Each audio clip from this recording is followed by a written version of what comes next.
Hello everyone, MFPallytime here. Welcome back to Total War Warhammer 3. Things are heating up on turn 56, right at the end of our turn, so we are going to roll this over. But very quickly, a quick recap of what has been going on. Remember, we're releasing new episodes for this every Monday, Wednesday, Friday on YouTube. Make sure you're subscribed to see them all. As we were moving down from the north, pushing south, things were going pretty smoothly. However, over the course of about the last 10 turns, the Glade has declared war on us. Clan Rictus, which is our Skaven friend here, has declared war on us. The Thorgrim, the dwarf, is expanding, and the Slayer King has taken over all of the mountain range here as well. Slayer King started to push towards our Silver Pinnacle building that we've been holding on to forever, trying to hold on to forever, and we managed to fight him back. Now we're at a bit of an impasse. Do we want to continue to fight the dwarves? I think we do. Last episode, we had a plan for how we were going to get Clan Rictus back on our friendly side, but unfortunately, I think too much has passed, and we're going to have to actually continue to bring war to their doorstep. Clan Rictus is friends with Clan Moors, so if I can pay Clan Moors off to be my ally, we might be okay. Meanwhile, I was looking at our mountain range, right? And over here on the east, Kolek is here because he's at war with the Glade, and he's using my territory as easy access to get down there to deal damage. What a nice guy. What a nice guy. We kind of have a hold on the Glade at the moment. Once the Veil of Titans is built up, we're going to add a wall to this. That's only going to be one more turn, although that is going to be the majority of the money that I make on that turn. And at the tail end of the last episode, we were ambushed, and Ardor Fulatif is hopefully going to take down the remainder of what that target has left. That's our recap. The north is looking very scary. The Everchosen has... I said that's our recap, and then I started saying more. The Everchosen is actually expanding and taking territory. That is never a good sign. Never a good sign at all. This is turn 56 in the books. Let's see what new troubles turn 57 brings. The Emperor will free us. The gates of Sar under siege by Clan Rictus. We could try to attack him, but it won't go well. We'll just accept our loss. Are they occupying, or are they just breaking my stuff? They are indeed occupying. Uh-oh. One of your most trusted bosses has come back from a raid empty-handed. So says this. But he's wearing a right nifty helmet. It's all shiny. Where did he get all that polish for that helmet? We can punish this guy, but it'll lower leadership through all of our armies by 5. That's not a ton, but it is significant when we're on a warpath. We're going to be fighting a lot in this episode. I don't want to lose anything that could help us with that. So, Nurgle attacked the Valley of Horns and decided not to occupy this. We are not at war with Nurgle yet, however, because he didn't occupy it. Oh, can I not encamp? Can I not change because I attacked this turn? Well, because my army is recruiting. Oh. Well, excuse me, I'll take the Valley of Horns for the greenskin. That'll be mine. That gives us a foothold into this province, and we'll start to build that up with 600 gold. I want to poke around and just make sure everything that could be attacked soon is built up enough. The Kulak is another great example of a city that I need to invest more money in. It's about to be max level. It's on a choke point, so anyone moving through here has to use this. And if we can continue to upgrade these walls, that means it's going to be a defensive location that I can count on for a long time coming. During the turn transition, we saw the dwarves run in fear, all running to Carrick Ungor as fast as they can. It's been a hell of a long time since Grimgore's used his axe. Let's fucking use it. The first settlement is a decisive victory. but I want to see it. And as we join Grimgore and his army in this siege, I believe we're seeing an old tactic being resurrected for the first time. Because, of course, Grimgore has set the majority of his army on the northwestern door, hopefully to draw the full attention from any would-be dwarven defenders trying to protect their city. However, on the opposite side, a small group of... where'd I leave him? A small group of orc lies ready to attack.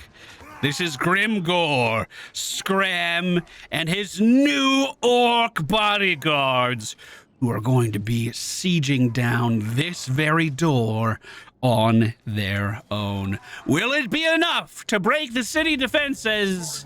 Let's find out as the Grimgore special gets underway. They actually left so much of their army over here to defend that we might be able to roll over this side completely. Are our catapults in range? They sure are, so let's make sure that we're taking down this city defense as best as we can. If we take down their towers, then my army is safe here. Let's make sure we make that a reality. Meanwhile, it looks like Scram is already up to the gate, about to dig in with his board to break this down. As Scram enters, how much damage is he doing a swing? A lot. He's doing a lot of damage every swing. Well, we'll see if this attacking force is enough to reclaim some of this territory soon. Meanwhile, the defenses are starting to get hit pretty hard. I feel pretty comfortable moving everyone up that isn't a catapult for the time being towards the gate. Of course, we could break the gate down and then charge through the door, or we could try to climb. I'm not sure which would be better for me at the moment. Let's take our Doom Diver catapults and just have them hit that center gatehouse. We'll do the same thing with this catapult here. Maybe we can break down that wall pretty soon, while our catapult on the right is keeping the rest of these buildings controlled. It looks like it's mostly archers at the moment. If we snap over to the other side, they are beating this door down now, and it is just about to break as Grimgore is officially inside the enemy base. As he pushes through that archway, they left a lot here to stop him, but will it be enough? Miners in every direction. I don't think they get paid enough for this. Grimgore is slicing them down to size, and they were already pretty short. All right, I think these guys will be fine. Let's check in on the other side here. Arrows flying in every direction as we are trying to gain control of the gate. We're going to send a group of black orcs forward to hit the... Never mind, the gate's open! Everybody in the melee line, get inside. They shouldn't have to climb for that, I hope. Everybody inside. Meanwhile, the archers can continue to deal damage to everyone that is high up. We can also set these catapults to deal damage to any enemy that is on the wall as well. Okay, we're gonna have to check back in on our boys pretty fast here. Grimgore is still cutting through, and they've actually managed to get a pretty big lead on this side. Now, here's where the fun comes in. Our WA has arrived, and it's now going to move towards the southwestern door. Grimgore and friends are attacking the southeastern door as the rest of our army rains down hell from the north. These dwarves are literally screwed. There's nothing that these poor Dowie can do. Meanwhile, on the north side, we are through the gates, and we're just going to keep our melee boys moving. The faster they can get to those control points in the back, the better off their lives are going to be. I'm going to try to get my arrow boys onto the wall as well, so anyone defending here will be toppled by the very towers that they were just using to defend. Grimgore has completely smashed his way through here. He's got his eye on the prize, and he is going to start leaving for the next of the control points with his good friend Scram. They're going to be heading up to the high ground next, while our two other fighters take down the rest of the Dowie army that's been left here. Now, it's important to remember that, what's this guy's name? Gorger and Muga are actually pretty low-level heroes. This is their first time being involved in any conflict inside of Grimgore's war. So they are on the weaker side. We should keep an eye on them and make sure nothing too bad happens. Let's start moving in here. This is looking... Bro. Look at this. They didn't even use the walls. They're walking around. That's working smarter and not harder. Bro, actually, that looks so epic right here. It's easy to forget how incredibly good this game looks. So should I be using these black orc big bosses as kind of tanks? They have shields. Are they just there to absorb damage? Come on, Grimgore. Go show him why you has the biggest axe.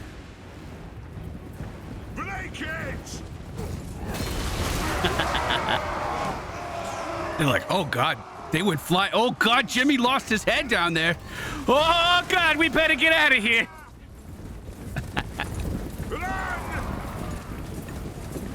Bro, how did I lose so many units when you look at this and they have 3 kills as an army? Did catapults really do that much? All right, the first of the dwarven forces has fallen. Feels good to fight on Grimgore again. Was that entirely necessary? No, I don't think so. We really embarrassed those poor Dowie there. But Grimgore Ironhide now holds his very own building inside of the Western Mountain Range for the first time. Now, this is where this gets fun. Giblet can sneak some of these other buildings away from this guy. Oh, I think Carrick-Cadrin is their capital. While Grimgore is holding back the wall of Dowie, trying to reinforce from the north. We still have 8 turns on our walls, so we're pretty safe for the next 8 turns. After that, it's going to be a lot more dire. Let's not forget, Clan Rictus still down here causing trouble. This is one of their heroes scouting right now. Gnarla Throat Puncher is going to start heading up towards Mount Greyhag. In fact, that's probably not the... No, that's fine. I thought that wouldn't be in the same territory as me. Crookback Mountain is a very important building for us. It's one of our victory conditions. So the fact that we are at war with Clan Victus now is actually a good thing. Clan Rictus. I can move in and take that building and get a little bit closer to our short campaign victory. This is Artifulatif in the Eastern Mountains. He's been chasing down this damn Cathy forever. Well, they're dead. That feels good. That feels good to get that done. We're going to eat them, too. Really send a message back home that we are sick of you invading our lands. Argor is going to start to move to the south towards Carrick-Crackton. This is going to be a 2 more days walk from here. Kugath is around us in every direction. We also have the blue vampires over here on the right. I'm not super excited about neighboring the Blue Rose. But it is it's working. They're pretty effective. They're pushing back Cathy. They're retaking territory. Does Nurgle like us at the moment? He is unfriendly, but improving. Is that a good ally to have? If I'm friends with Nurgle, will the Chaos Waste like me more? Pass war with Goldtooth's dad. Yeah, he likes that I'm fighting the Western provinces. He doesn't like the Blue Roses either. So it seems like our 2 Black Orc big bosses are pretty tanky. They went in. I didn't have one of these before. I didn't know what they did. But they ran into battle with a sword and shield. So my thought process is let's make them tankier. So Grimgore's army, his front line, is going to be significantly stronger, hopefully. Giblet's still trying to go south. This turn is mostly over, but we do have a few buildings we can fix up here and there. Ooh, and production inside of the Black Fortress is actually going really well. Very pleased to see that. I don't like that Nurgle just walked over me and spread pus everywhere. That's disgusting, Nurgle. The dwarves are moving, falling back to the north more, rather than going to attack Grimgore. Although this guy might have a new army. What do you have here, bud? Chat, what do these bars on the left mean of all these flags? Blue roses, hello! Back to your master in pieces. What is this? You went to war with me, you dumbass vampires, I swear to God! Okay, well, things are constantly getting more and more complicated in this eastern mountain range. So let's take a second to really pay attention to all of the threads of diplomacy going on here. Olek has been trespassing on my territory, heading into the glade to fight these guys for the last, 20 turns. He's now arrived. He may already have another guy down there fighting. I'm actually not sure. But that means he's not home to defend his base. Just a mental note there that we might have to remember. I don't know why he felt it was necessary to trespass through me when he has territory leading to the top. Perhaps that means that this Grand Cathay faction is the strongest one. The Blue Roses I thought were eviscerated when we came down here. They've slowly been retaking territory that the Grand Cathay cannot hold on to, mainly because of Kugath, the Plague Father, who has been going through spreading plagues and taking down territory after territory in these mountains. We just had war declared on us by these guys, but Kugath is already fighting them, and he's closer, so we'll let him travel ahead. We'll figure it out. That guy's main capital is down here at the bottom. Completely unrelated. I've tried a campaign as that guy, and it took me so long to get past the beginning, just 30 turns. I actually thought he had a very difficult start. I'm going to share a secret on how I overcame it. I recruited a second army. I can't tell you, how many days, not back-to-back, not 24-hour time spans, but it was Friday, I opened up the game, tried the campaign, died. Saturday, opened up the game, tried the campaign, died. And it took me so long to just be oh yeah. Ready for murdering. Just get more units. Just get more units. Well, Grimgore's tear to the north continues. This dwarf is trying to get away, his small feet leading him towards his kin. Will that be enough to stop Grimgore? No, it will not. We're fighting two armies this time. Let's see how it goes. Well, the dwarves may be trying to escape, but their little legs can only carry them so far. We have caught this leader and his army sitting on a snowy hill, and that is all that they have in this battle. Now, there will be more reinforcements coming in soon. Make sure you hit the like button because I have the smoothest camera pans in the business. In 1 minute and 54 seconds, another army being led by a Rune Lord will be heading towards us. Well, I have a plan for them. Let's get this battle underway. The catapults, as well as all of our units, are going to head right towards our Dowie friend, except for our boar riders and our leadership, who are going to run ahead and maybe cut off some of these reinforcements. The lines are about to clash here in the middle as the dwarf begins to do anything to form up this line. Our catapults already dealing massive damage, lobbing these dwarves into the ground as another barrage comes in. These are our goblin gliders as well. They're a lot more accurate. I actually think they mostly missed. Well, it looks like our leadership is getting into position for those reinforcements. I don't think we need to do anything else to scare these guys. As our melee line gets in, I'm just going to redirect these catapults over in this direction, because I would love to have them shooting at those reinforcements when we get here. But a level 1 Rune Lord for the Dowie steps up to the plate. Will he succeed? It's highly doubtful. I'm going to take a group of these Black Orc and kind of swing them off to the side, have them approach their crossbow wielders in the back as well. We all know how strong those quarrelers can be. Well, in 10 seconds, the floodgates are going to break on this side, and we'll see where we are at. I'm going to get these boars back just a little bit.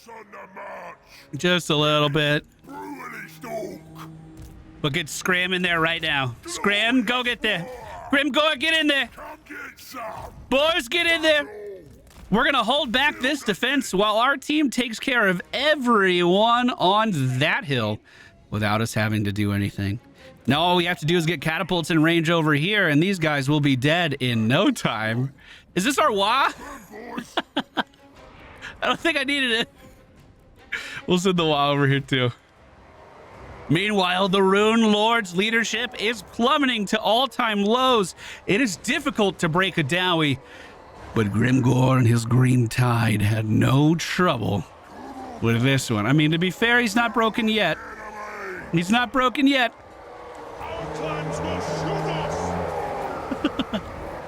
Let's check in over here. Oh, Scram is getting low. Let's bring Scram back. He is taking a lot of damage. Grimgore is doing just fine. We're going to have him step up and challenge the enemy leadership here, no problem. Scram is trying to retreat. Our Black Orc big bosses are pretty tanky. I think they'll be able to hold the line here. And what you know, that guy did indeed decide to break. So we're just going to march our friends over here to the reinforcements and have them attack fairly soon. We might have an opportunity for Scram here to move back in, so I'm going to try it, heading for the Quarrelers. We got to stop their crossbows while we can, and it looks like he is going to collide, no problem. We'll go ahead and give him his buffs as well. Meanwhile, Grimgore does have a health potion. He probably doesn't need it just yet. He can debuff enemies as well. What do these guys do? Nothing so far. Nothing so far. Well, all of the reinforcements are on the way over here. We have them pinned into the corner. Scram is doing a great job of running those Quarrelers around, but it looks like the enemy leadership may have caught wind of what he's doing and tried to close in the gap. We lost him on the other side of some of these Dowie. Our boars can charge in here for some big damage as well. It's going to take a minute for our army to really get into position. So it's up to Grimgore and his boys to hold this down for quite a while. Let's go ahead and use Grimgore's health potion. I don't know how good those things are. He's doing okay. Our boar boys are going to be taken down, and there's no easy replacing them, unfortunately. But the army is beginning to close in. I'm going to speed this up just a little bit.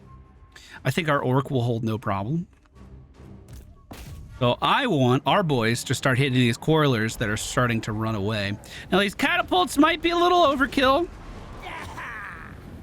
But if we could send those catapults towards Grimgore, I doubt he would even feel it, to be honest with you.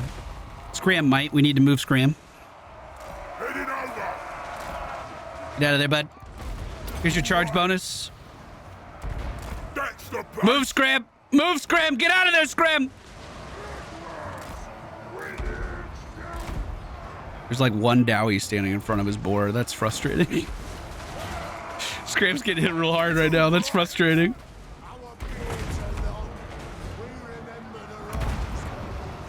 Well, here they are, walking in a straight line to join us as well. Look at our organized orc here today. The tide is approaching the Dowie. There is no way in hell they can hold this wall. Scram, please leave. Scram, I need you to scram. This is getting real bad, my dude. This is getting real bad. How much health do you have left, Scram? He was first on scene, though. He held these guys back, no problem. All right, our spearmen are getting into the thick of things. We're going to send our shields to the back to help Grimgore. Speaking of which, let me debuff the enemy general. Enemy general's health is getting low as he really foolishly decided to lock eyes with Grimgore. Is that him breaking? Yes, that's the enemy Dowie leadership breaking yet again. Yet again.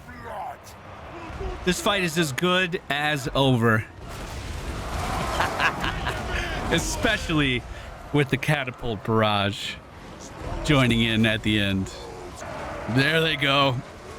They're breaking now. They saw their leader run away. The Slayers won't leave. They have one respectable unit. Actually, I have a few Slayers hidden throughout here. What started as a 4-unit defense to keep the Dowie back has turned into an absolute flood coming over this hill. Scream's not dead, no. Yeah, Scream's dead, yeah. Yep, Scream died. I don't know what got him, unfortunately. While this may have been a victory, I am very sad to say that Scram de Ruffy suffered too many casualties. We may see him again in the future, but for now, Grimgore is without Scram for the first time ever. The first time ever.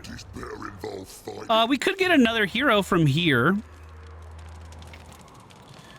We actually could use a good shaman to be real with ourselves. I can't recruit one from here though.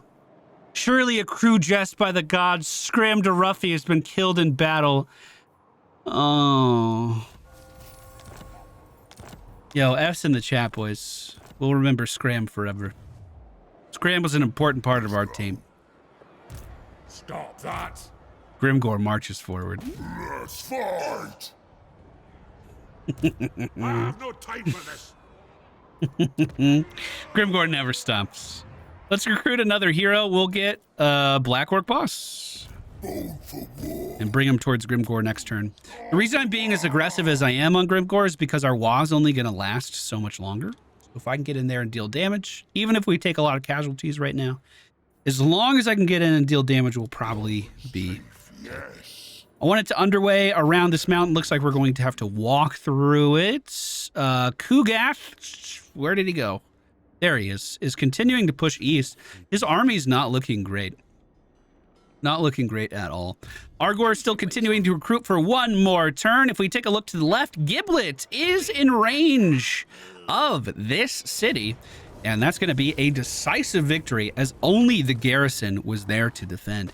Now, this is huge because Grimgore is holding back the rest of the Dowie in this direction. So this means that Giblet can just scoop up all these buildings. I mean, I'm literally about to siege their capital in just a couple turns. And while the turn rolled over, we see Crooked Moon actually took 2 settlements away from Thorgrim. The Dowie's days are numbered. Powerful war boss. Narla Throat Cruncher was moving towards Mount Grey just to see if there was anything there. Probably going to be Clan Rictus. Indeed it is. We're going to take it. And we're going to occupy. I'm trying to squeeze Rictus out of this desert. We don't know exactly where all of their settlements are. I think there's 4 remaining. Let me double check. Clan Rictus has 4 remaining. These guys declared war on us. I didn't do anything to them. I wanted to be their friend, so the fact that they're attacking me means they deserve it. I am going to continue to pay off Clan Moors. I don't want a war with both of them, and these guys are allies. And we're also going to make a quick second to make sure that we are indeed paying off our peace treaty to the north. Good. And I'm going to pay the Ever-Chosen as well, although I don't think it'll buy me too much time with him. It's something. It's better than nothing, right? It's the thought process at the moment anyway. We're making 5,000 gold every turn, so that's actually taken a huge change for the right direction.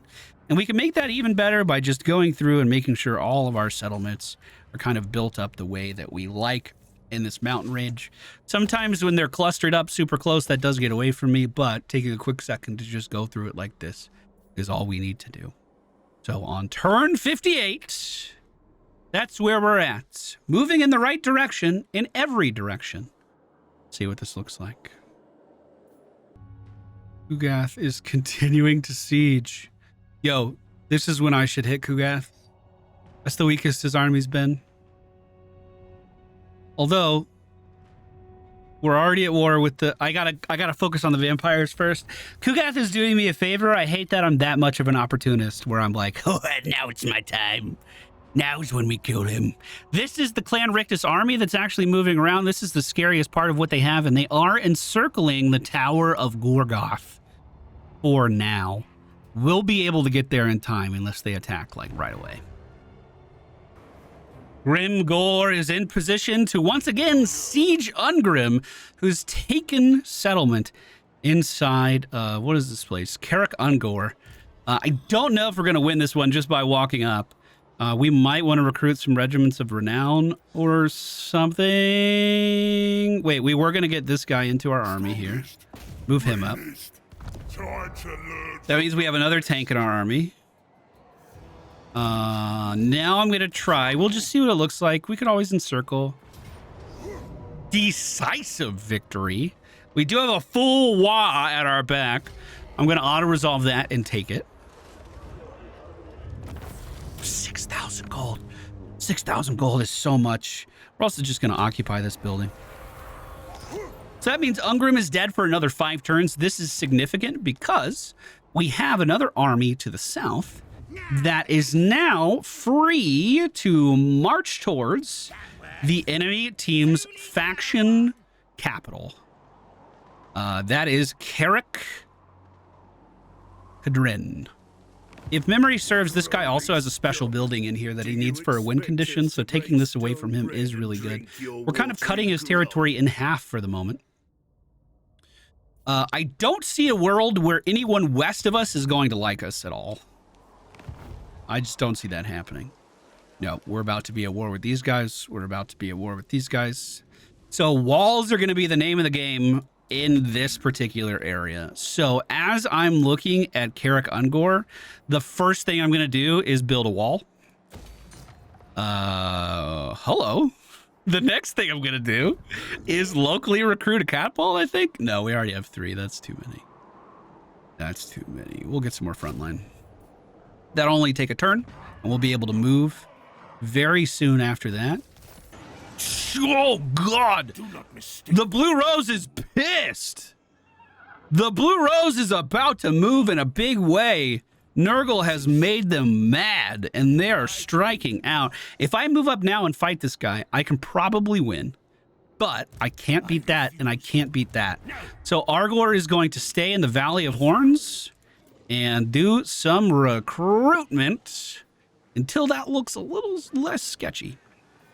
We'll recruit 3 Black Orcs. That's going to take 4 turns. So Argor is going to be pretty stationary. What I would like to do with Ardafulatif is continue to march him. We'll go east from here and kind of come down and attack these ogres from above. This is another entryway into the mountains, so I want to control this, and I want to build it up, just like the Vale of the Titans, which we can now get to level 3 and put in a wall there. God, I went through that money so fast. Where did it go? It was like I never even had it. Okay, Gnarla Throat Cruncher. Part of me is like, you know what? If these guys are sieging my building, I'll just go take their capital. But they are Skaven, and I don't know where that is. So I am going to underway to right here.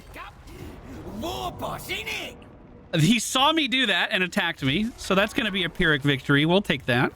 I did lose a lot of my front line. Wow, a lot of my front line. How does that work? Because I just moved there and he was encircled. How could he pull off of the encircle on my turn? I've never seen that before. Probably should have thought that out a little bit more. However, we are just a small walk away, which I can use again. This way. How did I underway twice? You attacked, he can retreat. I can't attack an underway stance. He attacked me. Right? I'm well nasty. Oh my dude, you need to get some stuff. I'll look at that in between episodes. I just want to keep moving. This is Grimgore. He's got good shit up here. Let's give him more hit points. That's excellent. I should have gotten this sooner. Speed for orc infantry units would have been really good. I've kind of felt like a dwarf moving around the map, to be honest with you. That's never a good sign. So for all of our tanks here, these are the guys in Grimgore's army. I'm just getting them thick-skinned and melee defense.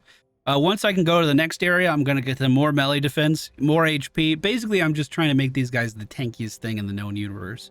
Wanted to go back to Grimgore really fast because in this top tree, I did pick up Black Orc Wrecking Ball. This is going to make it so all of my Black Orc units are significantly better. I don't know if that counts for my Black Orc war bosses, who we were just upgrading. I don't know if that counts for them. But Grimgore's army does have a lot of Black Orcs in it, so that's going to be a significant upgrade for him, a very meaningful upgrade for him. We have seen some movement from the Glade into my eastern mountains yet again. That's just above where that orc settlement is. We also just saw Clan Rictus take cover in the Gates of Zar. After defeating their main army, I think wiping up most of this shouldn't be that hard.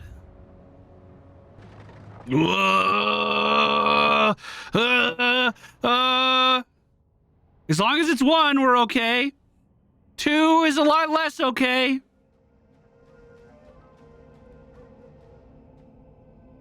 Oh, shit! Well, the vampires have surrounded Argor and his army here. So that's going to change up our plans quite a lot.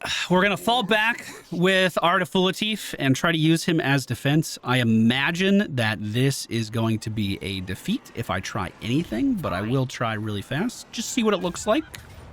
Oh, take it. I don't fight vampires. You guys know that. Fuck fighting vampires. We at least weakened the front one enough that he backed up. That's good. I'll take that. Oh my god, we killed 2 of them, actually. Okay, I know some people don't like the auto-resolve for vampires. And here's my response. Play your own campaign. Fuck vampires, bro. Get them out of there. Get them out of there, bro. That's right. Giblet is within range of the enemy team's capital. This is Carrick Cadrin, and we are going to encircle it. While, we're just short. Next turn, we will encircle it while Ungrim is dead and not able to be resurrected. That's not a good spot to be in. That's not a good spot to be. Grimgore is going to continue pushing into the mountains here towards Carrick Raziek. If we take this, then the Slayer Kingdoms are very, very disjointed. Can you play as vampires? Yeah. Not every faction you see here is playable, but yeah, you can play it. Like, not every leader you see is playable, but every faction you see is playable. That's a better way of putting that. Gnarly Throat Cruncher, unfortunately, is going to have to do a lot of recruitment, and we can't do that easily here. So he is going to march east. This will put him in range of our main recruitment hub at the Black Fortress. And this means that we can start to get some pretty good units into this guy's army. Orc big ones would be really easy to field. Boom. That solves a lot of our problems. We do need some catapults in this army too. Look at that! We can do catapults, no problem! I love having recruitment hubs. That was the best decision I've made. Defending that recruitment hub was very, very important. Okay. We have 10,000 gold to spend. We're actually at a point where we're making so much every turn, it's looking really, really good. So the Demon Stump is another one of these choke points that enemies have to move through me to get over. So on every one of these choke points, if we can, and I'll just do this right now. Like the Black Fang needs a wall. Let's put a wall there. Checking our right side. This city, that's fine. It doesn't have a path up. This one, the Vale of the Titans, that's needed a wall for a very long time. We can get one in 3 turns once this upgrades. And then we're just going to check our borders every opportunity we get. And our buildings that look the sketchiest, we're going to build a wall. Every time we get an excess of money, this is what I would like to start doing. because it'll secure our territory even more as we go. Like this one right here, upgrading that wall basically means I'm protected from north for quite a while. But that is where we are ending today's episode. Thank you so much for being here. I hope you enjoyed it. We're releasing new episodes on YouTube every Monday, Wednesday, Friday, and recording these sessions live on Twitch over the weekend if you want to stop in. We've gotten more of a hold on the western side than I expected. The Chaos Waste could collapse at any moment, and we made a new vampire friend. I'm sure next week's session will be very, very fun.